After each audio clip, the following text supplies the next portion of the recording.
Hello friends, welcome to my YouTube channel the way pace education. So friends, upper primary TET 2026কে target করে আমরা যে ক্লাসগুলো শুরু করেছিলাম, তো এসএসটি যে হিস্ট্রি টপিক বা চ্যাপ্টার, সেখান থেকে যে সমস্ত সিলেবাসের মধ্যে টপিকগুলো রয়েছে বা চ্যাপ্টারগুলো রয়েছে, সেখান থেকে এক এক করে ক্লাস করব। তো আজকে হচ্ছে ক্লাস নাম্বার 1।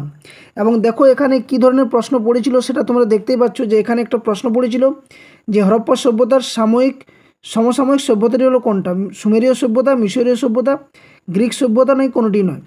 তো দেখো এখানে একটা প্রশ্ন হয়েছিল যে এখানে একটা প্রশ্ন এসেছিল যে যেটা হচ্ছে বিদেশি ব্যবসা বাণিজ্য চলতো মেসোপটেমিয়া বা সুমের এবং বাহরিনের মধ্যে। তো এই প্রশ্নটার কিন্তু এসেছিলো দেখো মেসোপটেমিয়া বা সুমের সভ্যতা। দেখো এটার উত্তরও কিন্তু দেওয়া রয়েছে ঠিক একইভাবে, যে কার সাথে চলতো সেটা হচ্ছে না সুমেরের সাথে চলতো। অপশান বি হচ্ছে এখানে সঠিক উত্তর। তো এই ধরনের প্রত্যেকটা দেখো প্রিভিয়াস ইয়ারে কী ধরনের প্রশ্ন এসছে সেই প্রশ্নের উপর ভিত্তি করে আমরা প্রত্যেকটা ক্লাস করব এখানে। তো অবশ্যই ক্লাসগুলো খুবই গুরুত্বপূর্ণ এবং হেল্পফুল হবে। এবং এই যে ইতিহাস ক্লাস চ্যাপ্টারগুলো শুরু করেছি আমি, এখান থেকে এতগুলো চ্যাপ্টারের মধ্যে থেকে সব থেকে বাছাই এবং গুরুত্বপূর্ণ টপিকগুলো কোনগুলো রয়েছে সেখান থেকে আমরা আলোচনা করব। আর প্রত্যেকটা প্রশ্ন কিন্তু অনলাইনের হিসাবে থাকছে, কোনো একদম ডিটেলসভাবে থাকছে, কোনো এমসিকিউ থাকছে না। এমসিকিউ কিন্তু একটা চ্যাপ্টার শেষ হওয়ার পর সেখান থেকে আমি এমসিকিউ নিয়ে আসবো, ঠিক যেমনভাবে চাইল্ড সাইকোলজি অর্থাৎ CDP, Bengali language and pedagogy, ইংরেজি ল্যাঙ্গুয়েজ অ্যান্ড প্যাডাগজি যেমনভাবে করানো হচ্ছে ঠিক একইভাবে এটাও করানো হবে। তো চ্যানেলে যারা নতুন আছো অবশ্যই চ্যানেলটি সাবস্ক্রাইব করো এবং বেল নোটিফিকেশন অন করো, কারণ দেখো তোমাদের জন্য অনেক কষ্ট করে এই ক্লাসগুলো নিয়ে আসছি এবং খুবই গুরুত্বপূর্ণ এবং হেল্পফুল ক্লাস। একটা ছোট্ট চ্যানেল, তাই চ্যানেলের পাশে থাকো এবং চ্যানেলটি সাবস্ক্রাইব করে বেল নোটিফিকেশন অন করো। আর প্রত্যেকটা ক্লাস শেষ পর্যন্ত দেখো, খুবই হেল্পফুল হবে। যারা এখনও পর্যন্ত টেলিগ্রাম চ্যানেলে যুক্ত হওনি তারা অবশ্যই টেলিগ্রাম চ্যানেলে যুক্ত হবে। ভিডিও ডেসক্রিপশন বক্সে টেলিগ্রাম চ্যানেলের লিঙ্ক দেওয়া থাকবে, সেখানে এই যে ক্লাসগুলো করাচ্ছি তার পিডিএফ সম্পূর্ণ ফ্রি অফ কস্ট তোমরা সেখানে পেয়ে যাবে। তো দেখো আজকে যেটা ক্লাস খুবই গুরুত্বপূর্ণ, তাই শেষ পর্যন্ত ক্লাসটা দেখার চেষ্টা করো। যে প্রশ্নগুলো রেখেছি অনলাইন হিসাবে রেখেছি এবং খুবই গুরুত্বপূর্ণ প্রশ্ন, এখান থেকে প্রশ্ন আসবে এটা শিওরভাবে তোমরা বলতে পারো। ওকে, দেখো এক এক করে আমরা আলোচনা করব। তো মেহেরগড় এবং সিন্ধু সভ্যতা। ওকে, তো এই যে মেহেরগড় এবং সিন্ধু সভ্যতা, তার নিয়ে কিন্তু ইতিহাস অনেক কিছু রয়েছে এবং অতটা ডিটেলসে জানার দরকার নেই। যেগুলো প্রশ্ন আসে সেগুলো আমরা আলোচনা করব। তো প্রথম যে সভ্যতা রয়েছে সেটা হচ্ছে মেহেরগড় সভ্যতা। তো দেখো মেহেরগড় সভ্যতা অবস্থান কোথায়? এটা ছিল বেলুচিস্তান বা বোলান গিরিপথের কাছে এটার অবস্থান ছিল। প্রশ্ন পড়ে যে মেহেরগড় সভ্যতার অবস্থান কোথায় ছিল, না বেলুচিস্তান। সাধারণত এটা পড়ে থাকে, এই বেলুচিস্তানটা পড়ে থাকে। নেক্সট, এর আবিষ্কারের সময় কখন ছিল? না এই মেহেরগড় সভ্যতা আবিষ্কারের সময় ছিল সেটা হচ্ছে 1974 খ্রিস্টাব্দ আবিষ্কারের সময়। আর আবিষ্কারক কে ছিলেন যদি বলে, এর আবিষ্কারককে মেহেরগড় সভ্যতা আবিষ্কারক ছিলেন ফ্রাঁসোয়া জারিজ এবং রিচার্ড মিডো। একদম অনলাইনে হিসেবে রেখেছি, প্রত্যেকটা কিন্তু প্রশ্ন খুবই গুরুত্বপূর্ণ। আর এই প্রত্যেকটা অনলাইনের থেকেই কিন্তু প্রশ্ন এক এক করে আসে। এরপর আসছে প্রাচীনত্ব বা সময়কাল। কোন সময়কালে মেহেরগড় সভ্যতা গড়ে উঠেছিল? এটা 7000 থেকে 3200 খ্রিস্টপূর্বাব্দ, অথবা পড়তে পারে মতান্তরে 5000 থেকে 3500 খ্রিস্টপূর্বাব্দ, যদিও সময়কালটা সাধারণত পড়ে না। যদি বলে মেহেরগড় সভ্যতা কোন কালের সভ্যতা, না মেহেরগড় সভ্যতাটা বলবে সাধারণত নব্যপ্রস্তর যুগ বা তাম্রপ্রস্তর যুগের সভ্যতা। হয় নব্যপ্রস্তর যুগ কিংবা তাম্রপ্রস্তর যুগের সভ্যতা, যে কোনো একটা থাকবে। এর বিস্তৃতি ছিল কত? না প্রায় 500 একর জায়গা জুড়ে কিন্তু এই মেহেরগড় সভ্যতার বিস্তার ছিল। এই সভ্যতাটা কী ধরনের যদি বলে সভ্যতা, না মেহেরগড় সভ্যতাটা সাধারণত ছিল গ্রামকেন্দ্রিক। সিন্ধু সভ্যতা যখন পড়বো তখনও দেখতে পারবে যে নগরের কীভাবে পরিকল্পনা হয়েছিল, সেখানে কীভাবে নগর গড়ে উঠেছিল, কত ভালো পদ্ধতিতে নগরগুলো তৈরি হয়েছিল, সেগুলো ডিটেলস আলোচনা করব। এখানে মেহেরগড় সভ্যতার জীবিকা কী ছিল? না এখানকার জীবিকা ছিল মানুষদের কৃষি, পশুপালন এবং শিকার করা। এগুলো ছিল মেহেরগড় সভ্যতার প্রধান প্রধান জীবিকা। নেক্সট, এখানে দেখো কোন কোন খাদ্য এরা ব্যবহার করতো বা কৃষি চাষ করতো, সেটা হচ্ছে গম, বার্লি, জব, কার্পাস। এগুলোর কিন্তু চাষবাস এবং খাদ্য হিসেবে ব্যবহার করতো। প্রধান কেন্দ্র কী ছিল? না মেহেরগড় সভ্যতার প্রধান কেন্দ্র ছিল মেহেরগড় এবং কোটাদিজি, এই দূরে ছিল মেহেরগড় সভ্যতার প্রধান কেন্দ্র। আর বৈশিষ্ট্য কী? না এটা সাধারণত আমরা জানি কি গ্রামীণ সভ্যতা থেকে ক্রমোন্নতি ঘটেছিল এই সভ্যতা, অর্থাৎ গ্রামীণ থেকে আস্তে আস্তে ক্রমোন্নতি হতে শুরু করেছিল। ওকে, এবার আসছে মেহেরগড় সভ্যতার চতুর্সীমা কী? তাহলে মেহেরগড় সভ্যতা কোন দিকে কী রয়েছে? তো দেখো মেহেরগড় সভ্যতা যদি বলা হয় তাহলে পূর্বে ছিল কি চতুর্সীমার মধ্যে? পূর্বে ছিল হিমালয় পর্বতমালা ও থর মরুভূমি। পশ্চিমে ছিল কি? পশ্চিমে ছিল ইরান ও ইরাক। উত্তরে ছিল কারাকোরাম, ককেলাস এবং হিন্দুকুশ পর্বতমালা, এবং দক্ষিণে ছিল মহেঞ্জোদারো। তো এই মেহেরগড় সভ্যতা যদি বলে দক্ষিণে কোন সভ্যতাটা ছিল সেটা বলবে মহেঞ্জোদারো, এটা কিন্তু মনে রাখবে। পরীক্ষণ পদ্ধতি কিভাবে এই মেহেরগড় সভ্যতার মানে খুঁজে পাওয়া গিয়েছিল বা কোন পদ্ধতি এটা ব্যবহার করেছিল খোঁজার জন্য, সেটা হচ্ছে পরীক্ষণ পদ্ধতিটা হচ্ছে ডেন্ড্রোক্রোনোলজি এবং রেডিও কার্বন 14 অর্থাৎ C14 দ্বারা এর ব্যবহার হয়েছিল, যা সাধারণত যেটা জীবাশ্ম বা প্রাচীনত্ব জানার জন্য ব্যবহার করা হয়। মৃতদেহ সৎকার, তো এই মৃতদেহ সৎকার এখানকার মানুষদের অধিবাসীদের করা হতো সাধারণত সমাধি, অর্থাৎ কোনোভাবেই তাদেরকে দাহ করা হতো না। এবং এটি একটা মনে রাখবে, এটি একটি প্রাক ঐতিহাসিক যুগের সভ্যতা। এই প্রশ্নটাও কিন্তু এসেছে যে মেহেরগড় সভ্যতাটা কোন যুগের সভ্যতা? প্রাক ঐতিহাসিক যুগের সভ্যতা। আচ্ছা, আরেকটা বিষয় তোমাদের বলে রাখি যে এই যে ইতিহাস ক্লাসগুলো করাচ্ছি এটা not only for upper primary TET যে এসএসটি সাবজেক্ট ইতিহাস থেকে আসবে সেটাই নয়, এটা ডাব্লিউবি বলো বা ডাব্লিউবিসিএস বলো বা যে কোনো চ্যাপ্টার যে কোনো পরীক্ষার জন্য যেখানে ইতিহাস থেকে প্রশ্ন আসে সেই ওয়ান ডে এক্সামের জন্য বা যে কোনো ওয়ান ডে এক্সাম বলো, এখানে ইতিহাস থেকে যদি কোনো প্রশ্ন আসে বা মেহেরগড় সিন্ধু সভ্যতা থেকে যদি কোনো প্রশ্ন আসে, এই চ্যাপ্টার বা এই যে ক্লাসগুলো করাচ্ছি এখান থেকে কিন্তু প্রশ্ন আসবে। এরপর হচ্ছে কয়েকটি জানার বিষয় এখানে কী রয়েছে দেখো। এই যে মেহেরগড় সভ্যতার বিকাশ ঘটেছিল 7টি পর্যায়ে। লোথাল সভ্যতার সঙ্গে এর যোগাযোগ বা সংযোগ ছিল। কাদামাটি তৈরি রোদে শুকনো ইট দিয়ে বাড়ি তৈরি করা হতো এই মেহেরগড় সভ্যতার যে ঘরবাড়িগুলো। বন শিল্পের বিকাশ ঘটে সভ্যতার শেষ পর্যায়ের দিকে, অর্থাৎ বন শিল্পেরও কিন্তু বিকাশ ঘটেছিল কিন্তু সভ্যতার সেটা শেষের দিকে। আচ্ছা, এখানে কী হয়েছিল না কুমোরের চাকার সাহায্যে মাটির পাত্র তৈরি করে রং করা হতো, মেহেরগড় সভ্যতা মানুষরা করতো। 1980 সালে বিখ্যাত সায়েন্টিফিক আমেরিকান পত্রিকায় এই সভ্যতা সম্পর্কে প্রথম আলোকপাত করা হয়। এই প্রশ্নটাও কিন্তু আসে যে মেহেরগড় সভ্যতা সম্পর্কে কোথায় আমরা জানতে পারি না 1980 সালে বিখ্যাত সায়েন্টিফিক আমেরিকান পত্রিকায় এই সম্পর্কে বা এই সভ্যতা সম্পর্কে প্রথম আলোকপাত করা হয়। তো এটা ছিল তোমাদের মেহেরগড় সভ্যতার কিছু গুরুত্বপূর্ণ ডিটেলস তথ্য। এবং মেহেরগড় সভ্যতা থেকে যদি কোনো প্রশ্ন আসে তো এর বাইরে কিন্তু একটাও প্রশ্ন আসবে না, এটা কিন্তু মাথায় রেখো। ওকে, নেক্সট এরপর আসছে আমাদের যেটা জানার বিষয় সেটা হচ্ছে সিন্ধু বা হরপ্পা সভ্যতা। তো প্রথমত এর একটা ইতিহাস রয়েছে যে কেন সিন্ধু সভ্যতাকে হরপ্পা সভ্যতা বলা হয়। সাধারণত এই যে সিন্ধু সভ্যতা একটা হচ্ছে সিন্ধু নদীর তীরে গড়ে উঠেছিল, তার জন্য সিন্ধু সভ্যতা বলা হয়। আর দ্বিতীয় হচ্ছে এই সভ্যতার মধ্যে সবথেকে বড় কেন্দ্র ছিল এই হরপ্পা, তার জন্য এই সিন্ধু সভ্যতাকে অনেক সময় হরপ্পা সভ্যতাও বলা হয়। কেউ কিন্তু হরপ্পা সভ্যতা যদি প্রশ্ন পড়ে গুলিয়ে ফেলবে না, সিন্ধু সভ্যতাকেই হরপ্পা সভ্যতা বলা হয়। তো এর অবস্থান কোথায় না এর অবস্থান ছিল সিন্ধু সভ্যতা বা হরপ্পা সভ্যতা সেটা ছিল সিন্ধু অববাহিকা অঞ্চল ও অন্যান্য তার স্থানগুলির মধ্যে। ওকে, নেক্সট দেখো তাহলে সিন্ধু সভ্যতা আবিষ্কার কত সালে হয়েছিল না সিন্ধু সভ্যতার আবিষ্কার হয়েছিল এটা ছিল 1922 খ্রিস্টাব্দে সিন্ধু সভ্যতার আবিষ্কার হয়েছিল। আবিষ্কারক ছিলেন কে না আবিষ্কারক ছিলেন এখানে রাখাল দাস বন্দ্যোপাধ্যায় এবং দয়ারাম সাহানি। ওখানে যে রিচার্ড মিডো এবং জাফরাসওয়া জারি ছিল মেহেরগড় সভ্যতা। ঠিক তো, এখানে দেখো প্রাচীনত্ব বা সময়কালটা কখন ছিল না 3000 থেকে 1500 খ্রিস্টপূর্বাব্দে ছিল এই সিন্ধু সভ্যতা বা হরপ্পা সভ্যতা। তাহলে এটা হচ্ছে সব থেকে প্রাচীন সভ্যতা কি না এর আগেও মেহেরগড় সভ্যতাটা ছিল। এই উন্নতির সময়কালটা কি না এর উন্নতির সময়কাল অর্থাৎ বেশি বিকাশ ঘটেছিল সেটা হচ্ছে 2600 থেকে 1800 খ্রিস্টপূর্বাব্দ। এটা কোন যুগের সভ্যতা? এটা হচ্ছে কালটা হচ্ছে তাম্র ব্রোঞ্জ যুগের সভ্যতা। এটা কিন্তু মনে রাখবে যে সিন্ধু সভ্যতা যদি বলো কোন যুগের সভ্যতা, এটা সাধারণত তাম্র ব্রোঞ্জ যুগের সভ্যতা। এর বিস্তৃতি অনেক বড় ছিল, 15 লক্ষ বর্গমাইল এলাকা জুড়ে অনেক বড় একটা জায়গা সিন্ধু সভ্যতার যে জায়গাগুলো। স্বরূপ কী ছিল না এটা ছিল নগরকেন্দ্রিক সভ্যতা। আমরা মেহেরগড় সভ্যতার কী জানলাম গ্রামকেন্দ্রিক, এটা কিন্তু হচ্ছে শহর বা নগরকেন্দ্রিক সভ্যতা। জীবিকা কি এখানকার মানুষের জীবিকা প্রধান ছিল কি না কৃষিকাজ, পশুপালন এবং ব্যবসা বাণিজ্য করা, অর্থাৎ ব্যবসা বাণিজ্যও কিন্তু সিন্ধু সভ্যতা বা হরপ্পা সভ্যতার মানুষরা করতো। খাদ্য কী কী ছিল বা কৃষিকাজ এখানে গম, যব, বার্লি, খেজুর, দুধ, মাছ, মাংস। এখানে কি ধানের ব্যবহার আছে না ধানের ব্যবহার কিন্তু এখানে নেই, এটা কিন্তু মনে রাখবে। প্রধান কেন্দ্র কী ছিল না মহেঞ্জোদাড়ো এবং হরপ্পা, এই দুটো ছিল এই সিন্ধু সভ্যতার প্রধান দুটি কেন্দ্র বা হরপ্পা সভ্যতার প্রধান দুটি কেন্দ্র। বন্দরটা কি না এখানে প্রধান বন্দর ছিল লোথাল, বর্তমানে যেটা গুজরাট অবস্থিত। প্রশ্ন পড়ে যে সিন্ধু সভ্যতা বা হরপ্পা সভ্যতার সবথেকে বড় বন্দরের নাম কি লোথাল, বা পৃথিবীর প্রাচীনতম বন্দরের নাম কি লোথাল, কোথায় অবস্থিত গুজরাট। এটা যে কোনো কম্পিটিটিভ এক্সামে এটা প্রশ্নটা কিন্তু এসেছে। এখানে লিপি যেটা ছিল সেটা হচ্ছে সিন্ধু লিপি বা হরপ্পা লিপি এখানকার মানুষ ব্যবহার করতো। বৈশিষ্ট্য কি না প্রথম নগর কেন্দ্রিক, আমি তো আগেই ক্লাস বললাম প্রথম দিকে যে সিন্ধু সভ্যতা ছিল প্রথম নগর কেন্দ্রিক বা প্রথম পৌর ব্যবস্থা কিন্তু এখানে দেখা যায়। ওকে, নেক্সট দেখো স্রষ্টাটা কী ছিল না, এদের স্রষ্টা ছিলেন বা এটা স্থাপিতের জন্য যাদের ভূমিকা ছিল সেটা হচ্ছে প্রাগৈতিহাসিক যুগের ভারতীয় অধিবাসীগণ এর স্রষ্টা ছিলেন। মৃতদেহ কিন্তু এটা দুভাবে করা হতো, ওখানে ছিল শুধুমাত্র সমাধি অর্থাৎ মেহেরগড় সভ্যতাতে, কিন্তু সিন্ধু বা হরপ্পা সভ্যতাতে যে মৃত মানুষদের সৎকার করা হতো সেটা ছিল দুটোভাবে, একটা সমাধিস্থ অর্থাৎ মানুষকে মাটির তলায় পুঁতে দেওয়া, এবং দাহ অর্থাৎ পুড়িয়ে তার সৎকার করা, এই দুটোই কিন্তু এখানে ব্যবহার হতো। এবং এখানে যে পরীক্ষণ পদ্ধতি, এখানেও কিন্তু রেডিও কার্বন 14 বা C14 ব্যবহার করা হতো।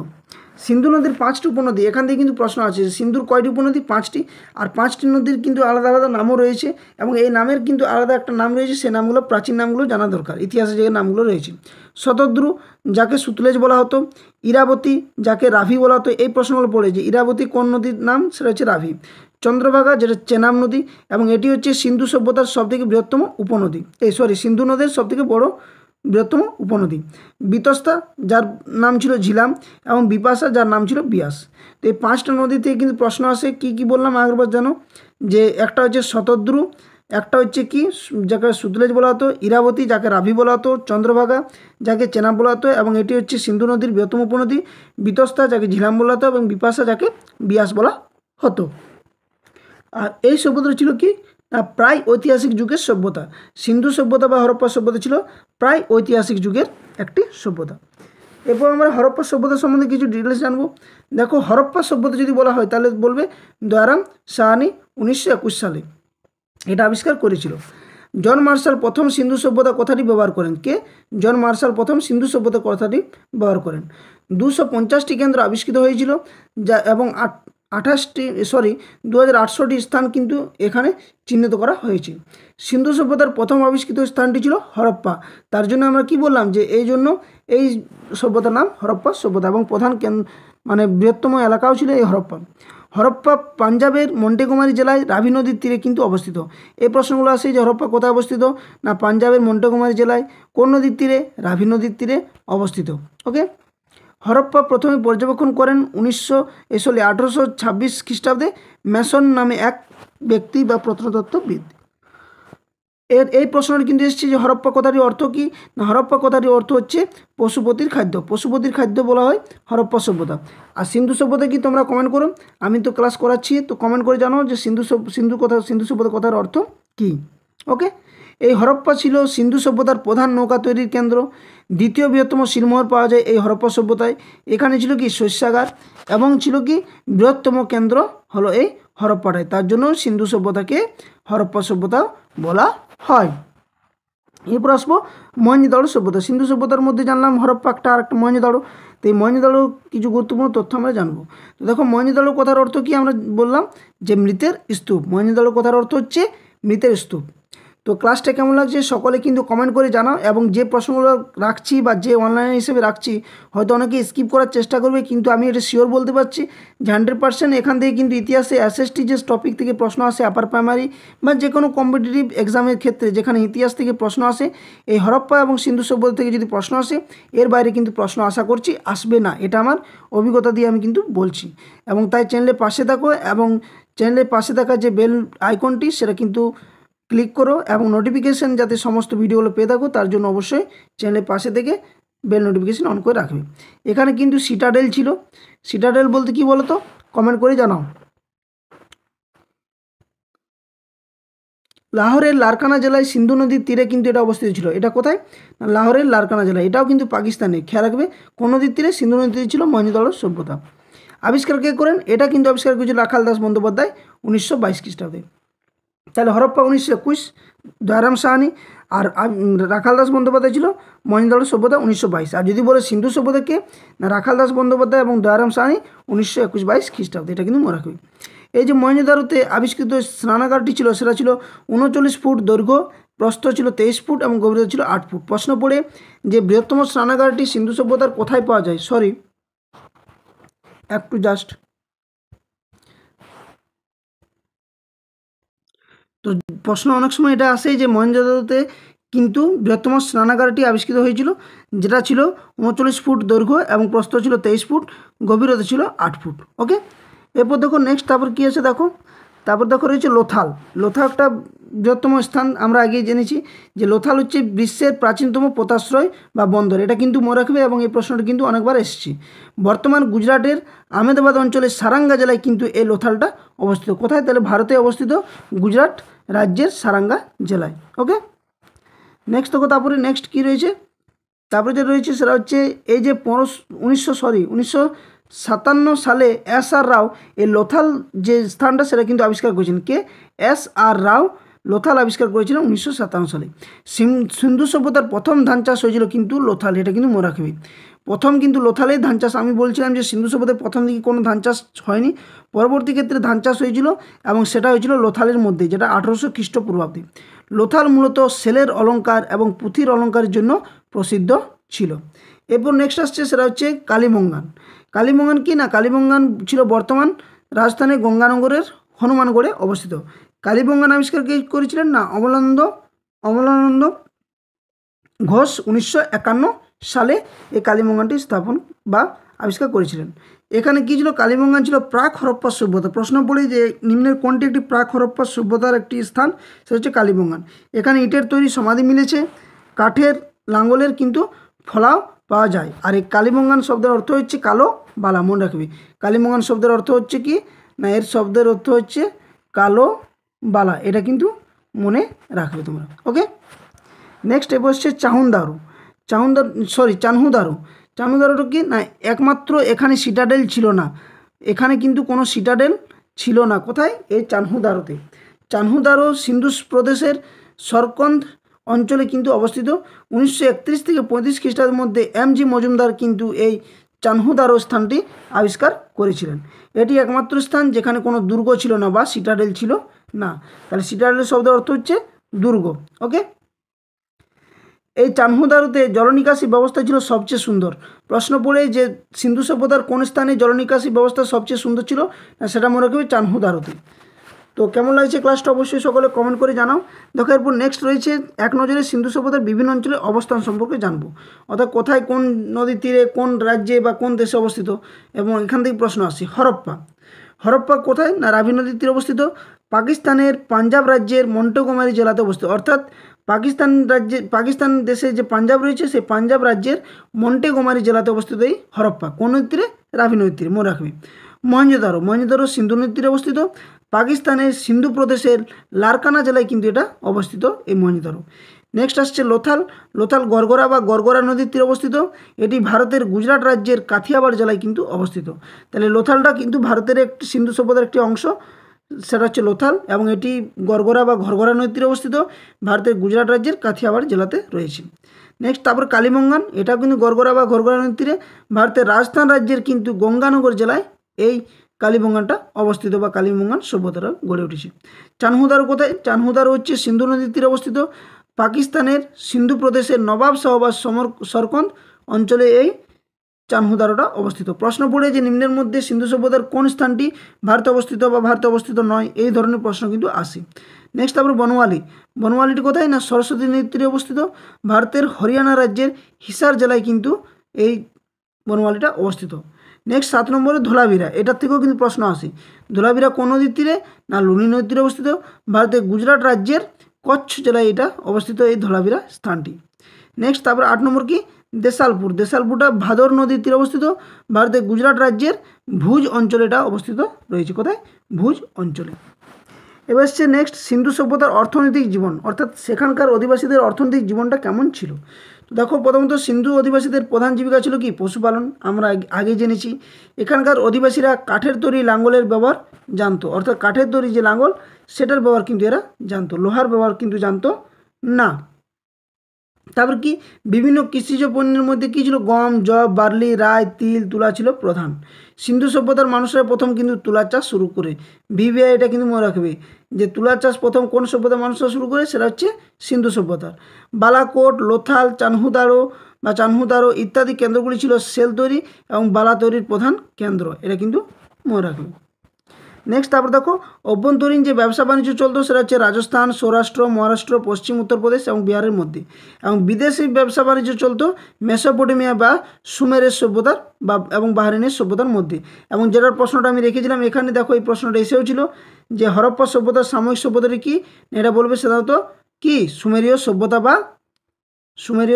বা কী সভ্যতা বলো, সুমেরীয় সভ্যতার আরেক নাম কি বলেছিলাম বলো, বা মেসোপটেমিয়া সভ্যতা। ওকে, নেক্সট দেখো তারপর কী রয়েছে, সুমেরীয় মানুষরা নিম্ন সিন্ধু অঞ্চলকে বলতো মেলুহা, কি বলতো, মেলুহা বলতো। হরপ্পা সভ্যতার 23টি সিলমোহর পাওয়া গেছে এই মেসোপটেমিয়া সভ্যতার মধ্যে। এবার আসবো সিন্ধু সভ্যতার সমাজ এবং অর্থনৈতিক সংস্কৃতি কেমন ছিল।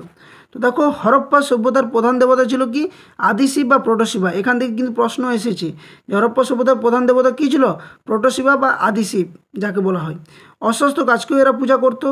তাছাড়া সূর্য পূজার প্রতীক হিসেবে এরা স্বস্তিক চিহ্ন, এই যে স্বস্তিক চিহ্ন এটা কিন্তু ব্যবহার করতো এই হরপ্পা বা সিন্ধু সভ্যতার মানুষেরা। ষাঁড়, হস্তি, তারপর কী রয়েছে দেখো, ষাঁড়, হস্তি, হরিণ, মহিষ, গন্ডার, বাঘ, সাপ, তারপর কি বটগাছ, আগুন, নদীকে তারা দেবতা হিসেবে পূজা করতো। অর্থাৎ প্রকৃতি পূজারী এরা বা এখানকার অধিবাসীরা ছিল প্রকৃতি পূজারী।